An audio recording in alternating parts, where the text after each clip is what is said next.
vayan todos y todas.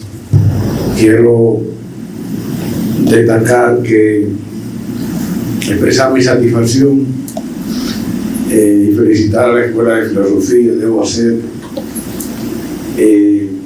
por este magnífico Congreso de Filosofía. Creo que es desde ya que es el evento académico del año. Es un evento trascendente, de una dimensión que no estamos en condición de verla ahora.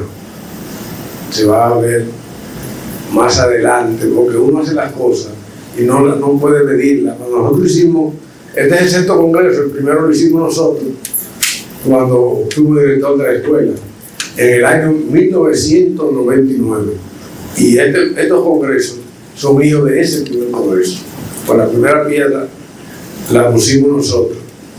Cuando comenzamos los trabajos grandes para la realización del primer congreso, yo me puse a averiguar cuando los otros países como México, Argentina,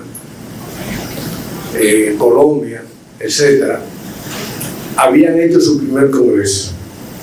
Y yo calculé que nosotros estábamos haciendo el primer congreso dominicano de filosofía con un retraso de 50 años con respecto a México, Argentina y Colombia. Pero lo hicimos. Y ya hoy vamos por el congreso número 6. Y miren de qué manera. Me siento muy bien.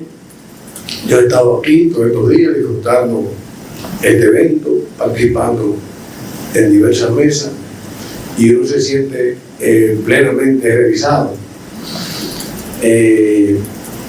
La filosofía ahora es mi proyecto único de vida. Yo lo había asumido, y creo que Bartolo lo tomó ahí, viste la entrevista, lo tomó ahí mismo, que yo, como he tenido 3 proyectos.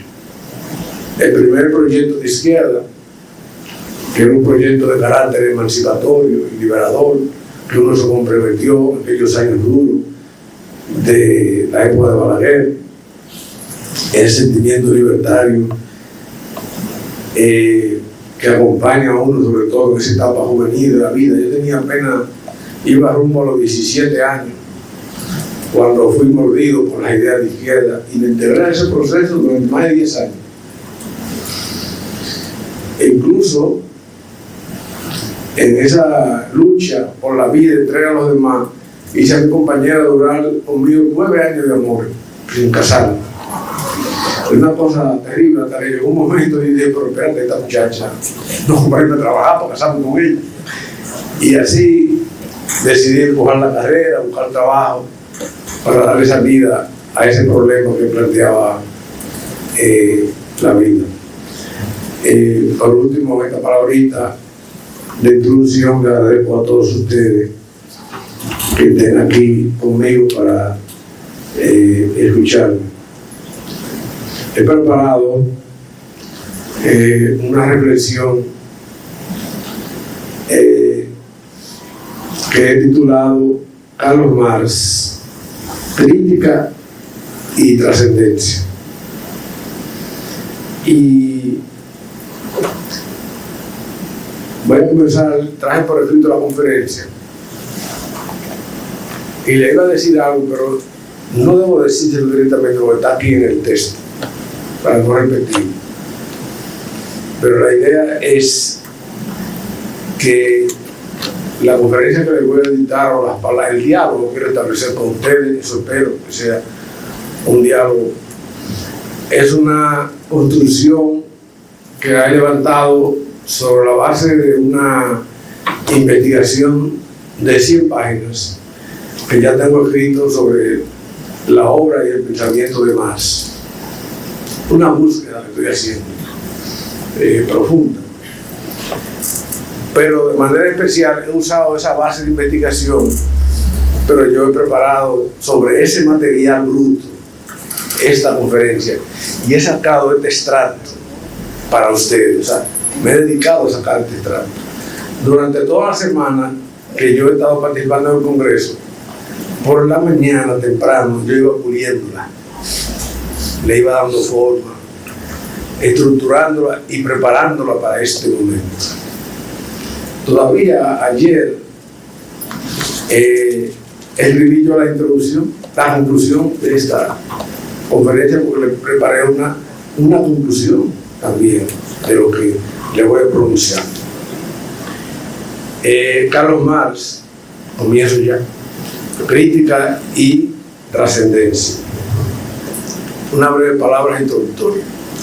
Ante todo, se hace necesario presentar a Carlos Marx, que, contrario a lo que pudiera pensarse, es un gran desconocido, particularmente en lo relativo a sus obras de juventud. Para la izquierda es un símbolo, una imagen que se reverencia, un redentor que puso sus ideas al servicio de los pobres en general y de los obreros en particular.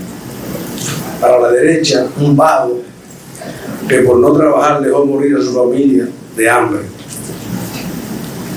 Este hombre querido y vilipendiado al mismo tiempo nació en Treves, Alemania, en 1818 y murió en Londres, Inglaterra, en el 1883, mientras estudiaba el movimiento de la economía capitalista, a fin de desvelar su verdadera esencia y poner ese conocimiento, que no es poca cosa, al servicio de la humanidad.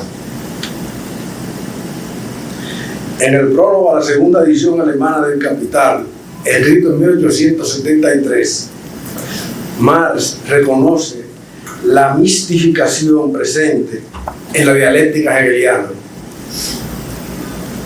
Pero cuando sintió que a aquel pensador se le trataba peor que a un perro muerto, no dudó en declararse discípulo suyo, dejando en claro lo siguiente, cito: el hecho de que la dialéctica sufra en manos de Hegel una mistificación no obsta para que este filósofo fuese el primero en exponer de manera amplia y consciente sus formas generales de movimiento. Cierro la cita.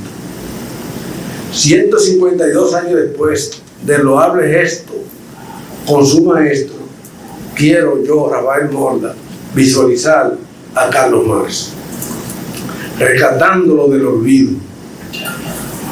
En primer lugar, por agradecimiento, porque siendo yo quien se dirige a ustedes, un joven mozalbete en mi comunidad vallaguana, recibí de este gran pensador sistema, método y trascendencia, gracias a lo cual cambié mi visión del mundo y de la vida y me hice rebelde. ¿Qué más podía esperar un joven en la década de 1970? Marx me marcó para siempre. Y sigo pensando que si algún día los jóvenes y mujeres del presente, sobre todo la juventud, se disponen a recomponer el rompecabezas social existente en nuestro tiempo, Marx será una de las piezas clave de esa reconfiguración. Sus ideas no son creencias, quimeras, fantasmas, ni dogmas. Son, como decía Federico Engel, su compañero de más de 40 años, cito, una guía para la acción. Cierro la cita. Repito, son una guía para la acción.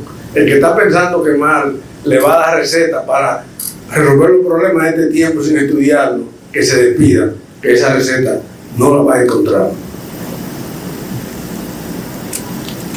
Marx fue un devorador de libros, de la literatura clásica, la filosofía griega, la inglesa, la francesa y la alemana, y conoció a fondo los grandes representantes del socialismo utópico y de la economía clásica inglesa. Un dato relevante, generalmente desconocido, lo es que ejerció el periodismo de investigación y denuncia, lo que lo llevó a tomar conciencia de la importancia de la crítica social y pudo apreciar por primera vez de manera viva y concreta lo que dio en llamar los intereses materiales. Fundó la Gaceta Renana en 1842 cuando tenía 24 años y a partir de ese momento comienza a visualizar que la vida, más allá de la teoría, tiene también una dimensión práctica, aunque aún no estaba en condiciones de comprenderla en su dialéctica. El primer escrito de importancia de Marx fue su tesis doctoral, titulada Diferencia de la filosofía de la naturaleza en Demócrito y Epicuro, en 1841. El segundo escrito es la crítica de importancia, es la crítica de la filosofía del Estado y el derecho de Hegel, en 1843. El tercero, la cuestión judía, en 1843. Cuarto, la Sagrada Familia, en el 44. Quinto, los manuscritos económicos filosóficos, en el 44. Sexto, la tesis sobre Feuerbach, en el 45. Séptimo, la ideología alemana, en el 45. Luego, las llamadas obras de madurez, que aunque llevan en sí una filosofía, serán sobre todo económicas, políticas y sociales. En esta última dirección tenemos Miseria de la Filosofía, 1847, tenida como la primera obra de madurez de Marx. El Manifiesto Comunista, en el 48, la lucha de clase en Francia, en 1848, 1850, escrita en 1850. El diseño primario de Luis Bonaparte, escrito en el 1852. Y El Capital, la gran obra de su vida, escrito en el año 1867. Cada obra, óigase bien, cada obra escrita por Marx es expresión de uno o varios pasos que van marcando tanto la vida intelectual como el accionar práctico y social de Carlos Marx. Para ser consecuente con el título de este diálogo, debo decir que Marx representa uno de los más interesantes modelos de crítica teórica y social de la era moderna.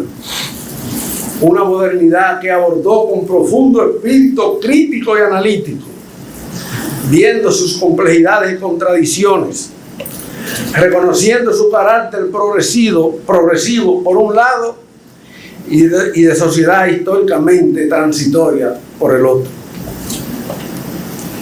En un discurso pronunciado en 1856, con motivo del aniversario del periódico cartista People, que se publicaba en Londres, dice, cito: por un lado, han despertado a la vida unas fuerzas industriales y científicas de cuya existencia no hubiese podido sospechar siquiera ninguna de las épocas históricas precedentes. Por el otro lado, existen unos síntomas de decadencia que superan en mucho a los horrores que registra la historia de los últimos tiempos del Imperio Romano. El dominio del hombre sobre la naturaleza es cada vez mayor, pero al mismo tiempo el hombre se convierte en esclavo de otros o de su propia infamia. Hasta la pura luz de la ciencia parece no poder brillar más que sobre el fondo tenebroso de la ignorancia. Todos nuestros inventos y progreso, continúa diciendo Marx, parecen dotar de vida propia. Atención a la inteligencia artificial aquí. Todos nuestros inventos y progresos parecen dotar de vida intelectual a las fuerzas materiales, mientras que reducen a la vida humana a un nivel de una fuerza material bruta. Este antagonismo entre la industria moderna y la ciencia, por un lado, y la miseria y decadencia por el otro, este antagonismo entre la fuerza productiva y las relaciones sociales de producción de nuestra época es un hecho palpable, abrumador e incontrovertible, termina la cita de Marx. ¿Está vigente o no está vigente eso? Reflexionemos, porque hay mucho puentecito. Existe mucha inquietud respecto a la vigencia u obsolescencia del pensamiento marxista. Mi respuesta es que mientras el capitalismo exista, la teoría de Marx, que se elabora como crítica y superación de ese modelo, siempre estará en condición de arrojar luz en torno a su naturaleza enajenante, explotadora y deshumanizante. Si el destino de la humanidad no ha de ser la explotación del hombre por el hombre, si la verdadera libertad, igualdad y fraternidad no se extingue, sino que se convierte en llama vivificante, mal estará vigente. En cuanto a la trascendencia de Marx, sus investigaciones teóricas y su práctica social transformadora apuntaron en la dirección del cambio social y en la superación de la propiedad privada, la usura y el poder del dinero. Kant y Hegel reconocieron la trascendencia política de la Revolución Francesa de 1789 y la saludaron con entusiasmo.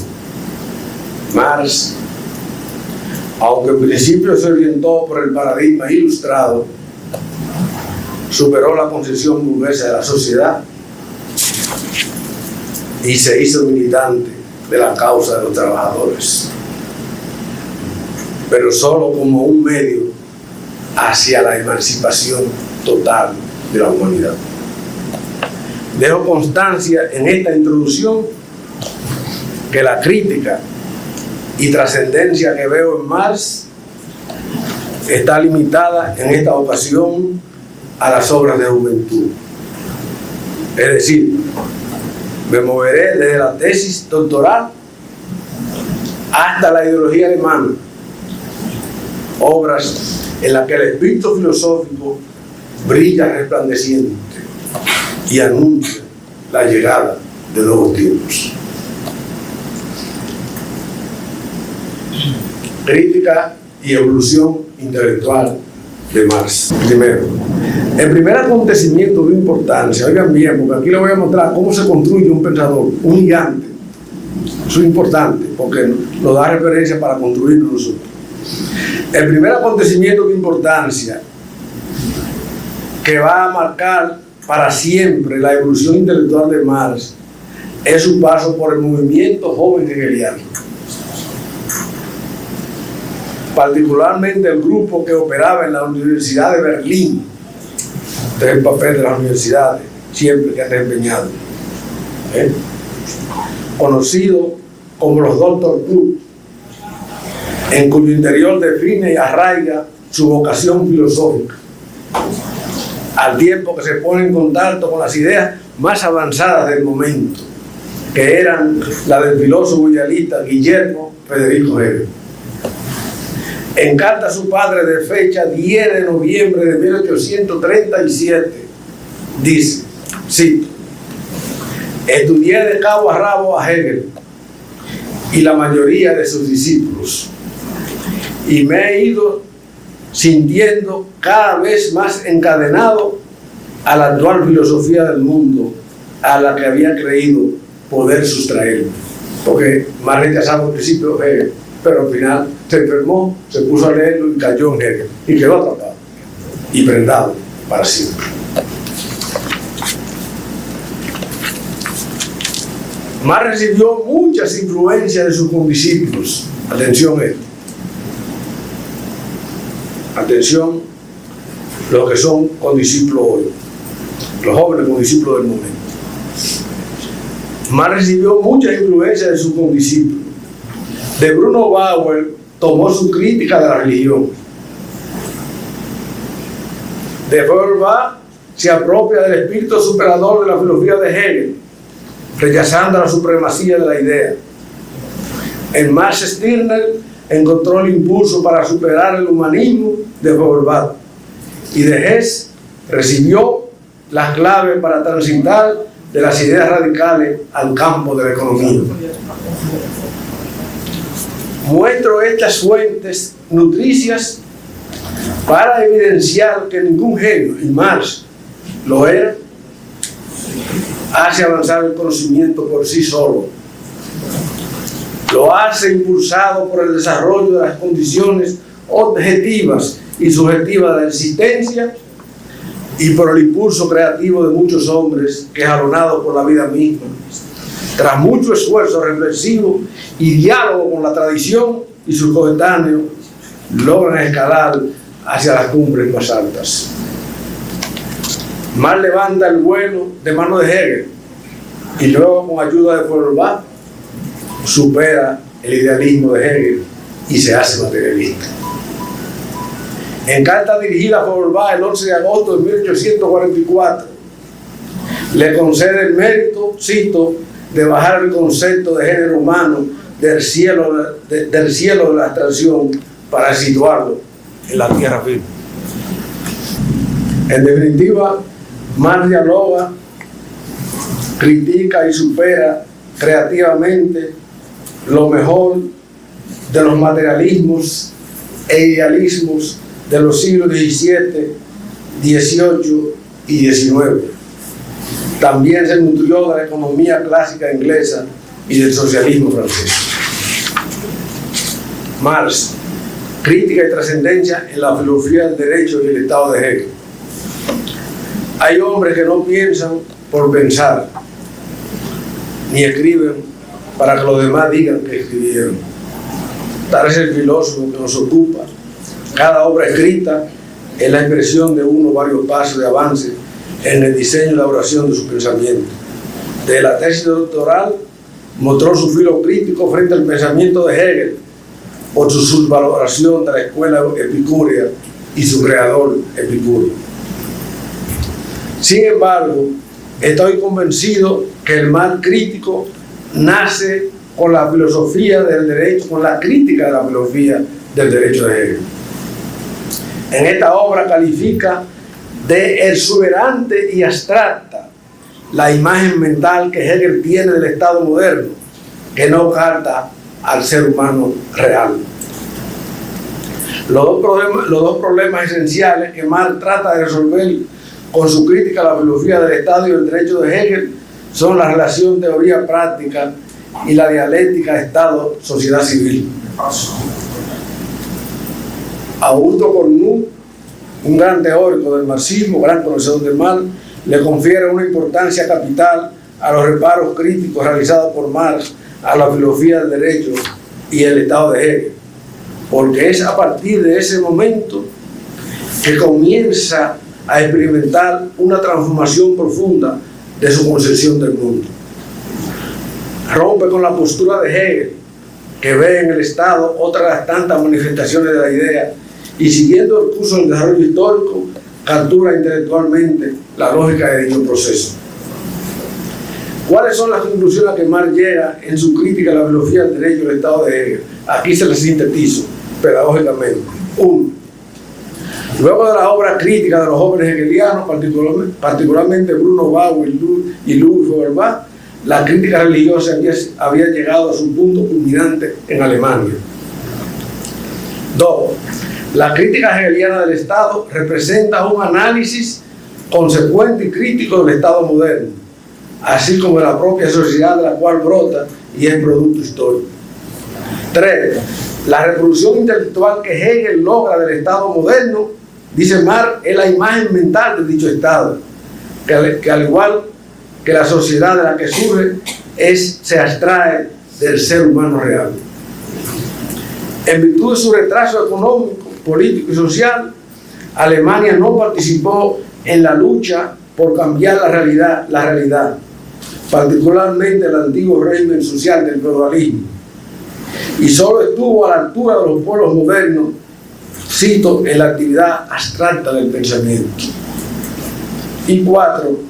La base a partir de la cual surge el Estado son la familia, y la sociedad civil, condiciones de las cuales no se puede prescindir. Para Hegel, por el contrario, el Estado es una de las tantas manifestaciones específicas de la idea, siendo la idea del Estado lo primero y la que al mismo tiempo se descompone idealmente en la familia y la sociedad. Años después, Omar Maduro evoca este momento en su prólogo a la contribución a la crítica de la economía política de 1859, escribiendo más o menos lo siguiente: las relaciones jurídicas y las formas de Estado, en evidente alusión a él, no pueden ser comprendidas por sí mismas ni por la evolución del espíritu, sino a partir de las condiciones materiales de vida. Marx, crítica y trascendencia en la cuestión judía. Ahora voy a hacer un recorrido breve. El título, este texto titulado sobre la cuestión judía, en este texto Marx profundiza su espíritu crítico y pasa a diferenciar entre emancipación política y emancipación humana. ¿Qué es la emancipación política para Marx? Dos cosas: la reducción del hombre a miembro de la sociedad burguesa, a la condición de individuo egoísta e independiente, y a la condición de ciudadano del Estado, persona moral. Ahora bien, Marx reflexiona y desvela el significado de la Declaración Francesa de los Derechos del Hombre de 1791 y lanza unos planteamientos terribles para todos los que de alguna manera nos hemos situado al compás de ella y levantado la bandera y levantado su bandera. Dice Marx: ninguno de los derechos del hombre va más allá del hombre egoísta. Cierro el cita. ¿Quién es ese hombre? Pregunto yo. ¿Quién es ese hombre egoísta que le imprimió su sello a la gran Revolución Francesa de 1789? El hombre burgués. Esa criatura engendrada por el capitalismo, cuyo accionar está pautado por el interés privado y que terminó erigiéndose en árbitro individual y disociado de la comunidad. Es claro, un hombre que ha llegado como Marx a este punto de comprensión de la sociedad de su época ya no puede estar pensando en simples reformas ni en la llamada conciliación de clases, sino en la emancipación total del hombre. ¿Cómo lograrlo? La respuesta no está clara, pero a la altura de 1843 Marx dejó planteado el problema. Crítica a la sociedad burguesa. Dentro del mismo texto de la cuestión judía, la crítica que Marx hace a la sociedad burguesa. Pongan atención para que veamos si tiene una vigencia. En la crítica aguda y radical de la sociedad burguesa, Marx pone el listón más alto. El derecho que tiene el burgués de disfrutar de su patrimonio libre y voluntariamente, sin preocuparse de los demás hombres y al margen de la propia sociedad que produce esa riqueza, es el derecho del interés personal. Esta comprensión significa un avance descomunal y no aparece expuesta por Marx con tanta claridad en ninguna obra anterior. Es evidente que se abre paso a un nuevo horizonte interpretativo. La pregunta brota como una vena rota, como diría el poeta Pedro Mil. ¿Cuál es la causa de la propiedad privada? ¿Qué problemas, conflictos, contradicciones genera en la sociedad la propiedad privada? ¿Cómo llegamos a la propiedad privada? ¿Cómo salir de ella? Todos son problemas que Marx se plantea. La sociedad burguesa descansa en el principio de la libertad individual, un principio que hace que el hombre encuentre en los demás no su apoyo solidario para realizarse como ser libre, sino la limitación de su libertad. Y la propia igualdad no se concibe como una relación social con los demás, sino como una mónada encerrada en sí mismo y que falsamente no necesita de nadie a la hora de realizar sus fines y aspiraciones. Otro tema que se aborda críticamente es la seguridad, concebida, cito mal, como el supremo concepto social de la sociedad burguesa. ¿Cuál seguridad? ¿De cuál seguridad hablamos? La seguridad individual del propietario, no la seguridad de la sociedad, la del propietario. Aquella criatura que en un momento determinado del desarrollo social logró erigirse en dueño y señor de abundante riqueza material, sacrificando los intereses y los bienes de la sociedad. Marx alcanza este nivel de comprensión gracias a su lectura de la filosofía del derecho de Hegel, cuya crítica realizó en el mismo año en que escribe el texto que aquí estoy analizando. En la mencionada obra, Hegel presenta a la sociedad civil como el ámbito. En la mencionada obra,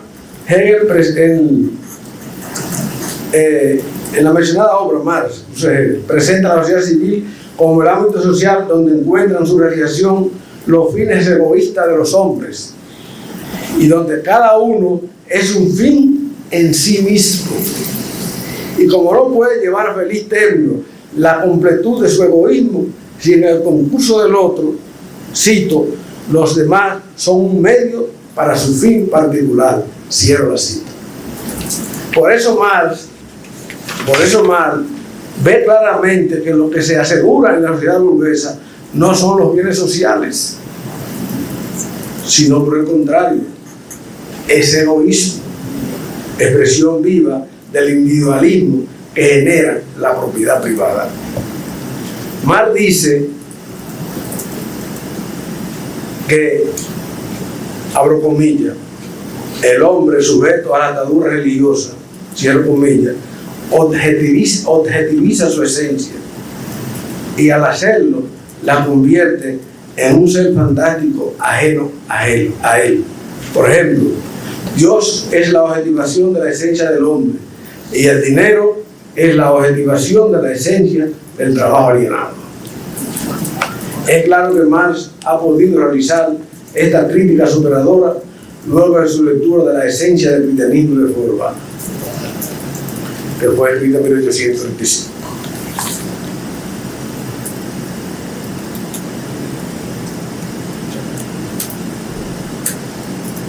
El hombre enajenado, uno de los conceptos clave de Marx, pero que es una herencia de Feuerbach y de Hegel, ese concepto. El hombre enajenado, atención, la enajenación está viva y presente en nuestra época. El hombre enajenado no está en plena posesión de sí, existe como cosa, sin haber alcanzado la plenitud de su humanidad, porque no puede actuar por su propia cuenta, vive bajo los efectos de falsas ideologías y sustancias alucinantes, cocaína, heroína, opio, que le han quebrado su voluntad de ser, o está bajo el dominio de poderes extraños, aparentemente invisibles, que operan al interior de la sociedad, creencias, dinero, etc. Por eso Marx escribió tranquilamente en su análisis del problema judío lo siguiente: hay que emanciparse de la usura y el dinero para poder alcanzar la autoemancipación de nuestra época. Cierro la cita. Ya está madura en Marx la tesis del dinero como ese mediador extraño que penetra subrepticiamente por la puerta trasera de la existencia social y como por arte de magia, abro comillas, despoja de su valor propio, cierro comillas, el mundo de los hombres y de la propia naturaleza. Crítica y trascendencia en los manuscritos filosóficos de 1844. En los manuscritos económicos filosóficos de 1844, Marx sigue profundizando su espíritu crítico y su humanismo, orientado por la linterna de Feuerbach, particularmente la categoría de alienación, un destello de luz que le permitió visualizar las condiciones precarias de los trabajadores, así como las causas de su empobrecimiento material y espiritual. Dicho concepto, que estará presente en sus obras de madurez, es la clave para la crítica de Marx a la sociedad capitalista. ¿Qué plantea Marx para superar la alienación? Se lo presento pedagógicamente en varios puntitos. 1.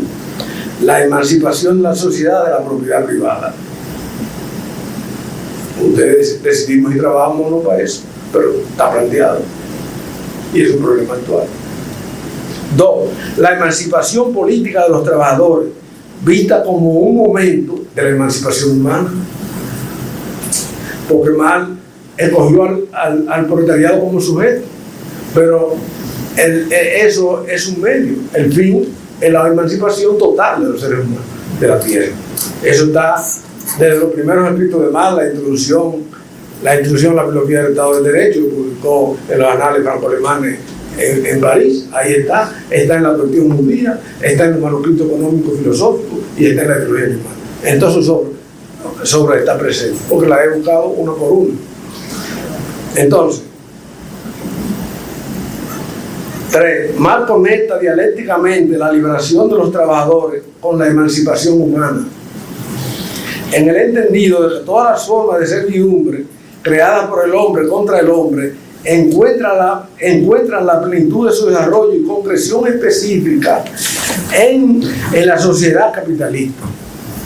En conclusión, no puede liberarse a la clase proletaria, eso decía Marx en aquel momento, eso hay que discutirlo ahora, a ver dónde está el proletariado, yo sé que hay ese problema. Al mismo tiempo, sin liberar al mismo tiempo a la humanidad de toda manifestación de explotación y servidumbre. Y 4, por último, para superar toda forma de alienación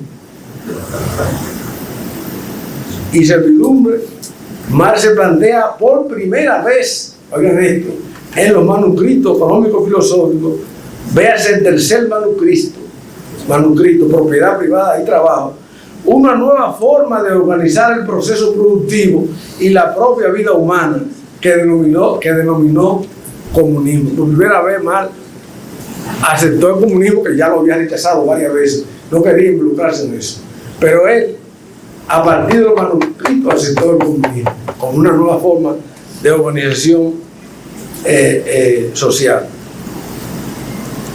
Oigan esto,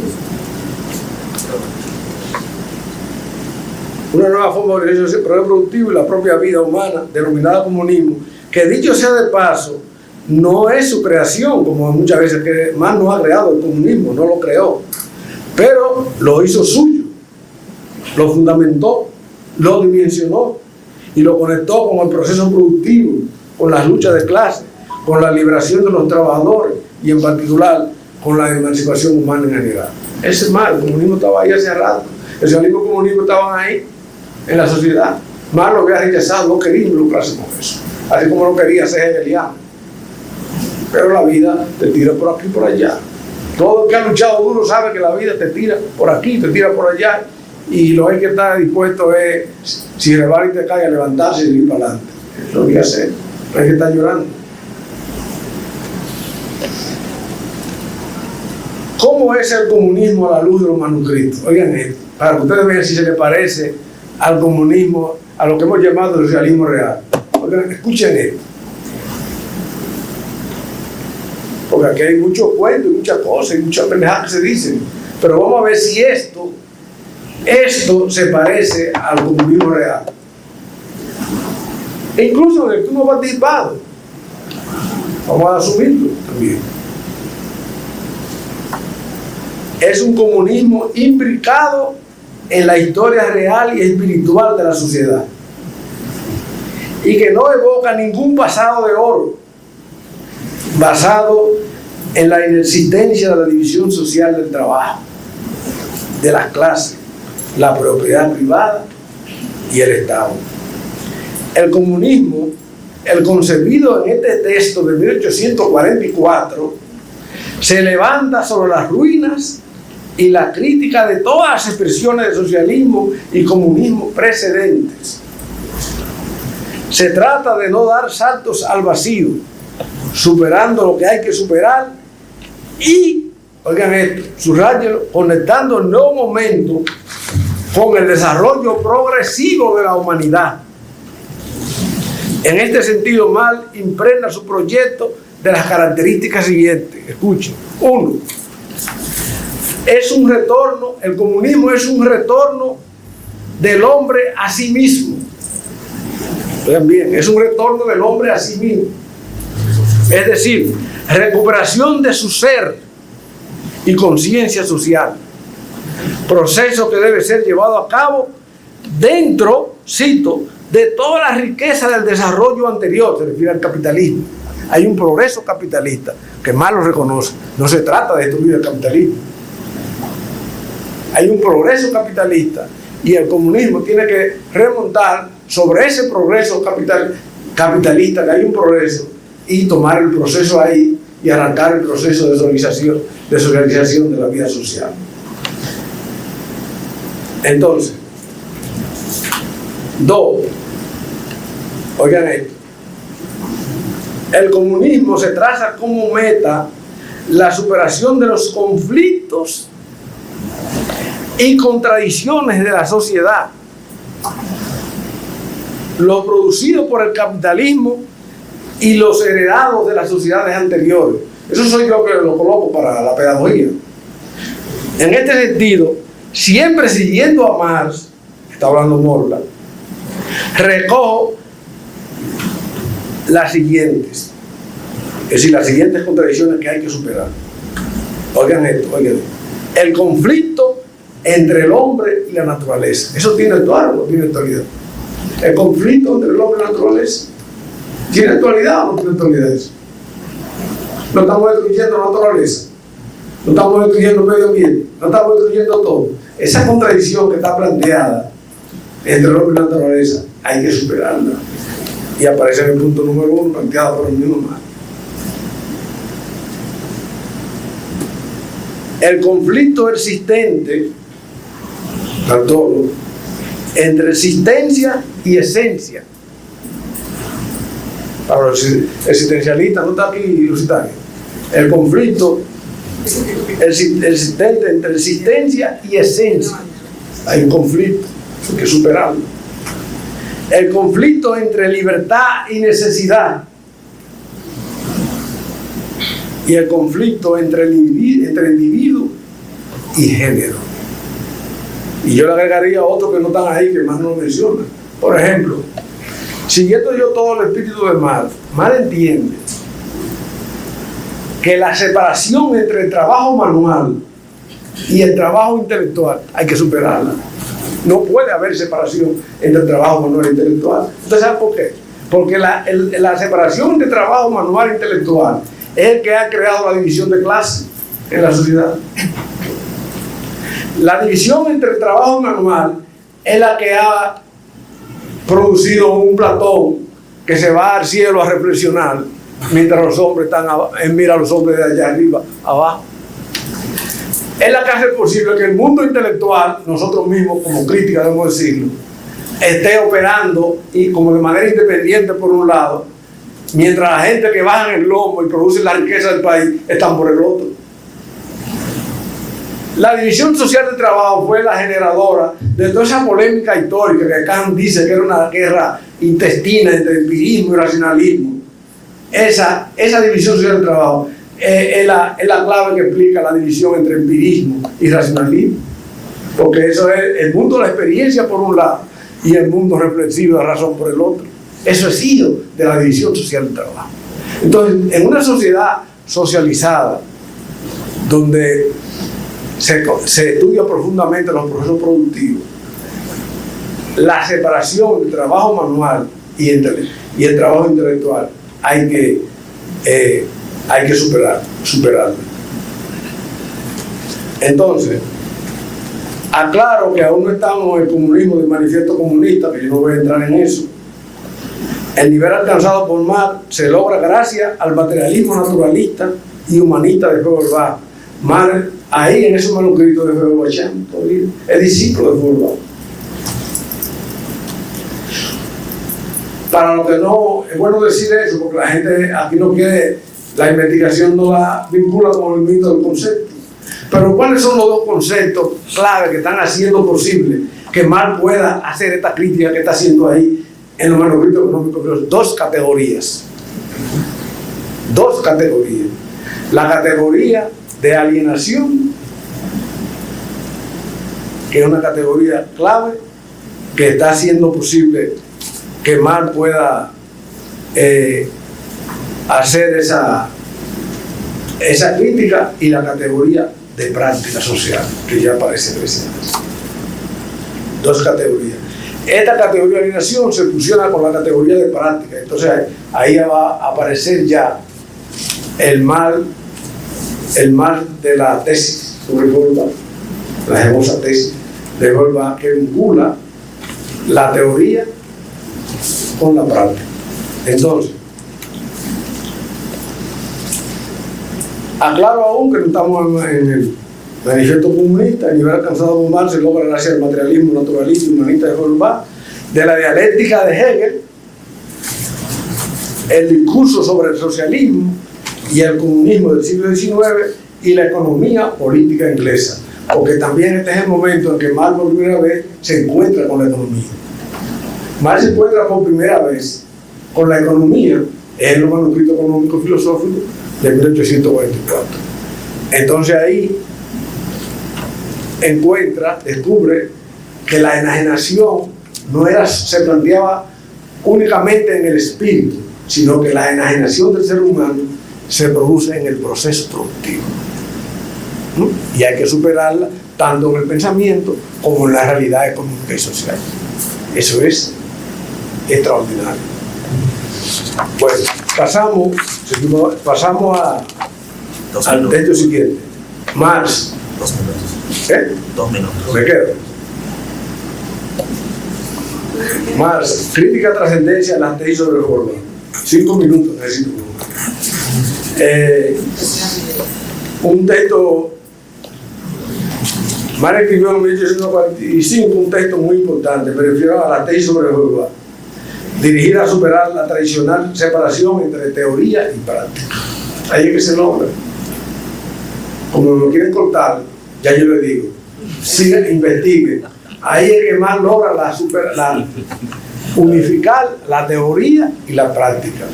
Y logra,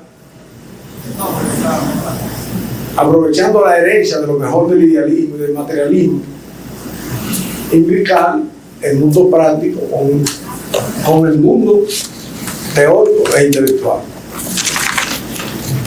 Leo lo siguiente. Marx ha llegado a la concepción de la praxis sobre la base, atención, de una crítica superadora de todas las expresiones de idealismo y de materialismo precedentes. Adolfo Sánchez Vázquez, en su encomiable obra Filosofía de la Praxis, dice, cito: la concepción marxista de la praxis de la cual partimos no es en suma una vuelta, sino un avance. Es una superación en el sentido dialéctico del negar y superar, tanto del materialismo tradicional como del idealismo, lo cual entraña a su vez la tesis de que no solo el primero, sino también el segundo han contribuido esencialmente a la aparición del marxismo. Cierro así. Entonces, voy volando y para plantear el último texto, porque tienen que trabajar la crítica de la Sagrada Familia, por eso, y para terminar paso a trabajar crítica de trascendencia en la ideología alemana, que brevemente termino. La ideología alemana es un texto de ruptura, atención, y ajuste de cuenta con la conciencia filosófica anterior, sobre todo Hegel y Feuerbach, pero también con los jóvenes hegelianos, con los cuales había hecho causa común. Una dialéctica profunda de crítica y autocrítica mueve a estos filósofos, que es de la autoría de Marx y ella, en su cabalgar teórico dirigido a superar las diversas expresiones de idealismo y materialismo vigentes en la Alemania de la época, mediados del siglo XIX. Este elemento, junto al desarrollo material de la sociedad, división social del trabajo, fuerza productiva y lucha de clases, sumado a la praxis social y política de Marx en Alemania y Francia, comportan las claves genealógicas de la concepción materialista de la historia. La concepción materialista de la historia se plantea por primera vez en esta obra, en la ideología alemana, para que lo sepan. Marx, en la ideología alemana, reconfigura, oigan esto, y ya con esto vamos a contar al final, oigan esto. Después que yo diga esto, ya no necesito más nada. Pongan atención a esto que digo eso. Marx, oigan bien, esto no pasó muchas horas reflexionar esto no es nuevo. Marx, en la ideología alemana, reconfigura el punto de partida de la investigación y de la reflexión filosófica. Subvierte el orden de las cosas, el pensamiento y los vínculos del hombre que piensa con su realidad, y viceversa, de la realidad con el pensamiento. De ahí la famosa tesis de Marx en la ideología alemana. No es la conciencia la que determina el ser, sino el ser el que determina la conciencia social. En ese texto, Marx rectifica a Descartes y su pienso no persiste. Al mismo tiempo, pone a girar el mundo del pensamiento y los valores en torno a la vida real de los hombres. La revolución copernicana de Kant, el más sublime y brillante engendro de la autoconciencia, se apaga en la interioridad del sujeto, perdiendo su valor epistémico, perdiendo su valor epistémico.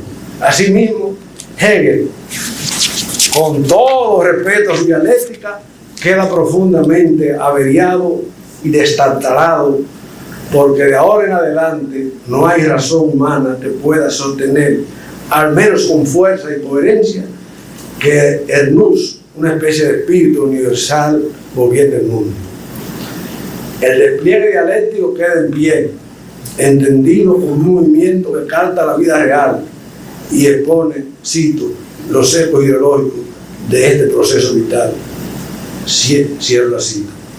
Marx y Engels dejaron escrito en la ideología alemana que los jóvenes hegelianos nunca se preguntaron por la posible relación entre el pensamiento y la realidad alemana de su época, pero por eso vieron en las representaciones conceptos e ideas clave para comprender la sociedad humana. Luego de estas consideraciones críticas, los dos teóricos hermanados intelectualmente, prefiero a Marx y Engels, en el propósito por esclarecer los vericuetos y complejidades de la vida social, dejaron indicaciones metodológicas que conservan la actualidad. Cito: la observación empírica debe poner de manifiesto en cada caso particular la conexión de la estructura social y política con la producción. Voy a volar para caer en la conclusión y cerrar, señores. Vamos a la conclusión y cerramos. En conclusión de todo lo que yo he dicho, yo no vine ayer al Congreso para redactar esta conclusión y ser honesto con ustedes y hacer bien las cosas. Miren, conclusión. 1. Marx hace una crítica superadora de la filosofía del derecho de Hegel, y en vez de partir del Estado para llegar a la sociedad civil, invierte la relación. Y remontando sobre esta última, llega al Estado, que no concibió como el paso de Dios por el mundo, sino como un poder extraño que se divorcia cada vez más de la sociedad, se refiere al Estado, y que representa los intereses de la clase dominante. Ese es Marx. ¿Qué le parece al Estado dominicano? ¿A quién le parece el Estado dominicano? 2. En la crítica a la filosofía del derecho del Estado de Hegel y en la cuestión judía, Marx distingue entre emancipación política y emancipación humana. La primera se conquistó por la Revolución Francesa y la segunda sigue siendo una tarea pendiente. 3. Marx plasma en la cuestión judía la primera crítica profunda trascendente y superadora de la sociedad burguesa. El único derecho que reconoce es el interés personal, sin preocuparse por los demás. La libertad individual es la base de la sociedad burguesa, un principio que limita el vínculo solidario y creador con los demás. La igualdad, que es una formalidad ante la ley, no se airea en la plenitud del vínculo social, y cada cual es una mónada encerrada en sí mismo que no necesita de nadie a la hora de realizar sus fines y aspiraciones. En este texto, que por primera vez Marx habla del hombre enajenado y de la necesidad de liberarse de la usura y el dinero como precondición para alcanzar la emancipación humana. Fíjate qué importancia, y ese texto aquí es muy desconocido.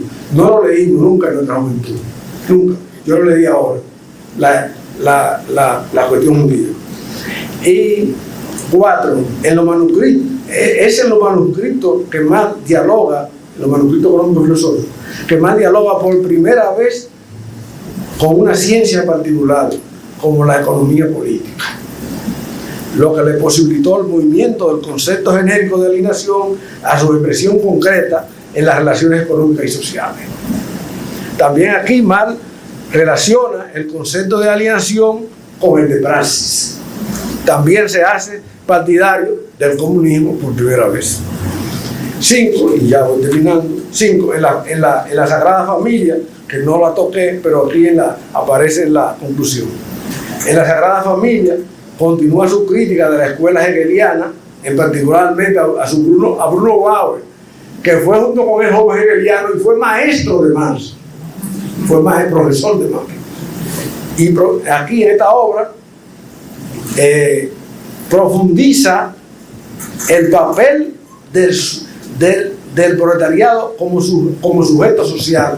Es en esa obra que Marx esclarece el papel histórico del proletariado, que Lenin dirá muchos años después que es el mérito fundamental de Marx, haber esclarecido el papel del proletariado como sujeto de la sociedad. Entonces, y último, 6, en la tesis sobre Feuerbach, Marx supera su periodo feuerbachiano y se hace marxista, se hace él. Es la tesis sobre Feuerbach. La teoría y la práctica se abrazan mutuamente. Lo empírico y lo teórico se encuentran en el mismo plano, y la contemplación y la voluntad para transformar el mundo al fin se reconocen como dos caras de la misma moneda. Eso es la tesis de Marx sobre Feuerbach. Y por último, finalmente, aquí va Eddie, ya voy a terminar. Finalmente,